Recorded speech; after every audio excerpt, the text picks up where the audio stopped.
Please join me for afternoon tea at one of London's most luxurious hotels, the Corinthia.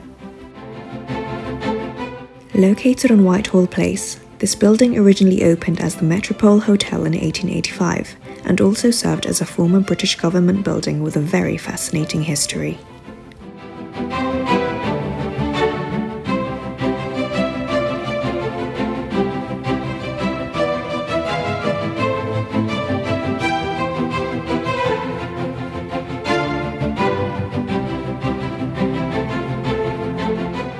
Afternoon tea is hosted in the Crystal Moon Lounge at 2 p.m. to 6 p.m. Monday to Friday, and then at 1 p.m. to 7 p.m. on the weekend, underneath a beautiful baccarat crystal chandelier.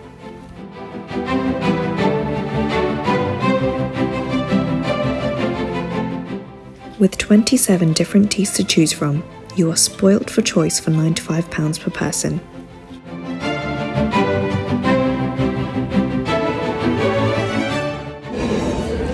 Please do allow me to give a little presentation on what we're about to do today. So on the outside we have a coronation chicken sandwich with a baby gem lettuce. Next to that we have the egg mayonnaise with pink peppercorns and the sourdough bread. Then afterwards we have a smoked salmon with nori cream cheese. Afterwards we do have the salted cucumber with chain coconut yogurt. And finally in the middle, on the Mediterranean rye bread, we have the Yorkshire pulled ham and the spicy pineapple marmalade for you. Yummy, thank you very much. Thank you.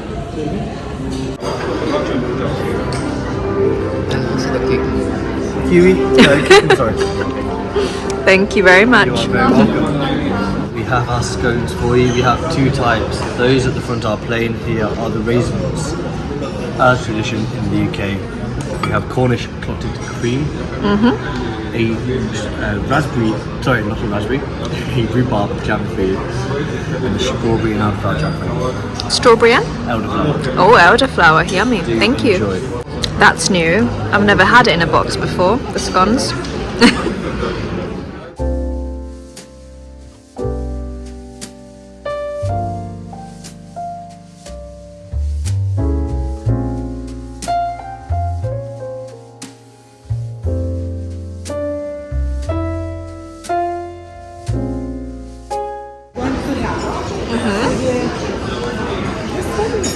Black sesame and yuzu chou with yuzu gel.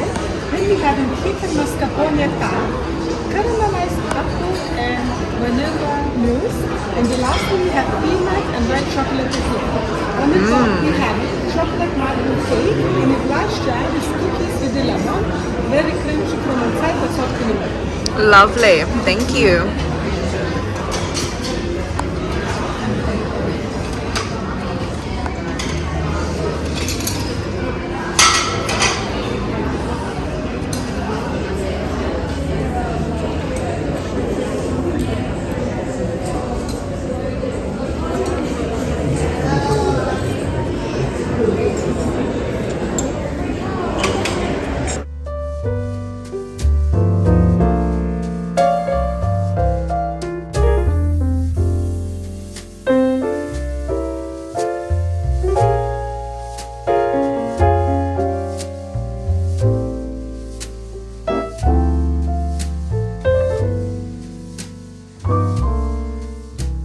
Happy birthday!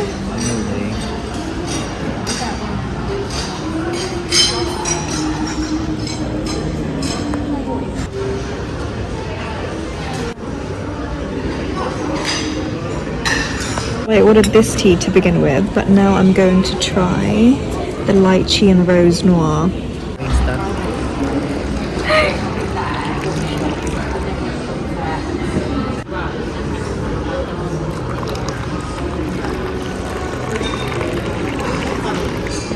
Thank you so much. You're very welcome.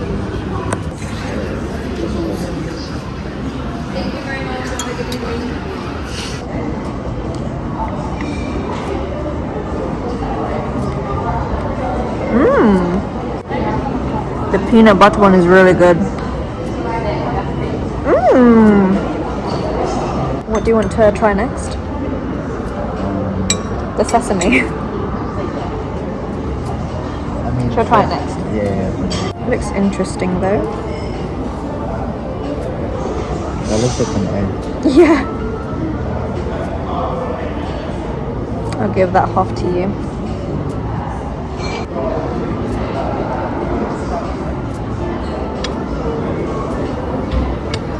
It's definitely different. It's very different. I don't know how I feel. I prefer the peanut butter. Let's try the fig one next.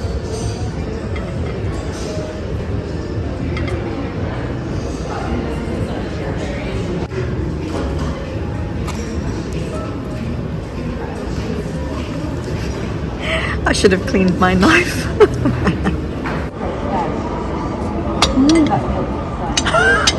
And then the last one.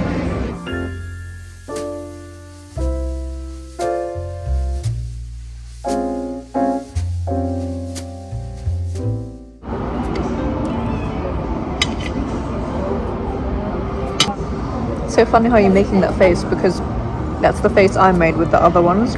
This is the only one that I actually really like. The others I wasn't the biggest fan of. Oh no, the peanut butter I really liked, and this one I really liked.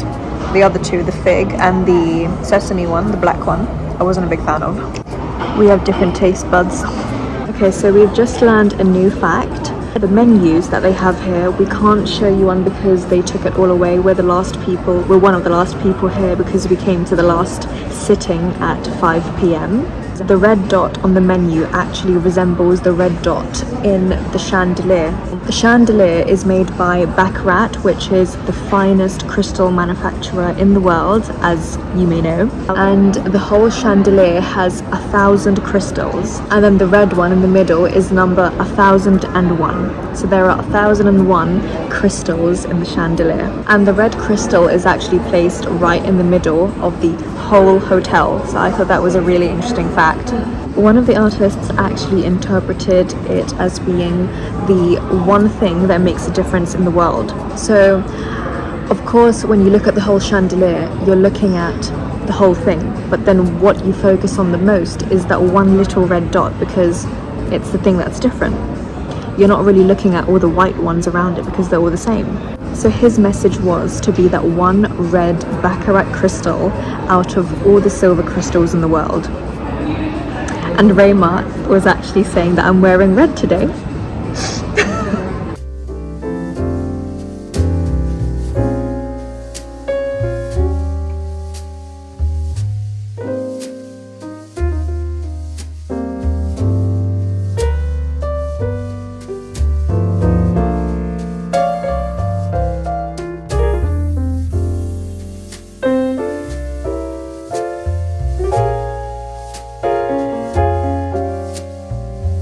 Only 4 p.m, but it looks like it's already 7 p.m. outside. I am having to use a ring light because the lights in my home just aren't that flattering, hence why my face looks really illuminated.